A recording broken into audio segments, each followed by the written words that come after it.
10th August, Saint Lawrence, Deacon and Martyr. Feast. Lawrence was a deacon of the Church of Rome and died in the persecution of Valerian 4 days after Pope Saint Sixtus II and his 4 fellow deacons. He was buried on the Via Tiburtina at the Campo Verano, near to where Constantine the Great built a basilica. He has been venerated throughout the Church from the 4th century. A reading from the Sermons of Saint Augustine.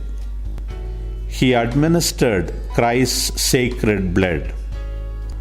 On this day, Blessed Lawrence earned his triumph when he trod underfoot the noisy world and rejected its blandishments, thereby defeating the devil who sought his soul. Accordingly, the Church of Rome commends this day to our observance. Lawrence carried out the office of deacon in the Church, as you know. In that office, he administered Christ's sacred blood to the faithful. And for Christ's sake, he shed his own blood. The blessed Apostle John clearly expounded the mystery of the Lord's Supper when he said, "Just as Christ laid down his life for us, so should we lay down our lives for our brothers." Saint Lawrence understood this and acted accordingly. His self-sacrifice was similar in kind to that which he received at the altar. He loved Christ in his life and imitated him in death. Brethren, let us imitate Lawrence if we truly love Christ. We cannot show a better proof of our love than by imitating him. Christ suffered for us, leaving us an example that we might follow his footsteps. It is clear from these words that the Apostle Peter understood that since Christ suffered on behalf of those who follow his footsteps, his passion is of no avail to those who do not imitate him. The holy martyrs imitated him even to the point of shedding their blood in emulation of his passion. But it was not only the martyrs who imitated him.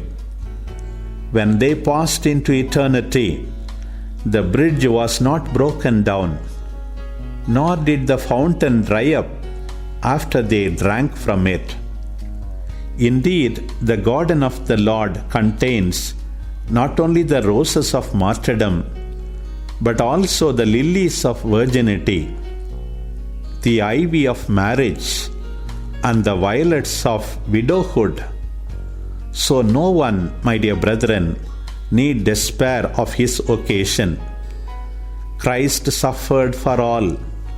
Truly it was written, "He wills all men to be saved and to come to the knowledge of the truth."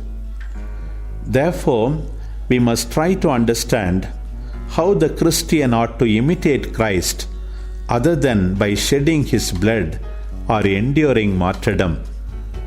The Apostle Paul says of our Lord Jesus Christ, "His state was divine, yet he did not cling to his equality with God." What majesty was his! Paul adds, "He emptied himself to assume the condition of a slave and became as men are." What humility he showed! Christ humbled himself. The Christian has his example to imitate. Christ became obedient.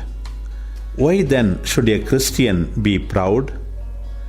It was after enduring this humility and defeating death that Christ ascended into heaven. Let us follow him. Let us heed the Apostles' words.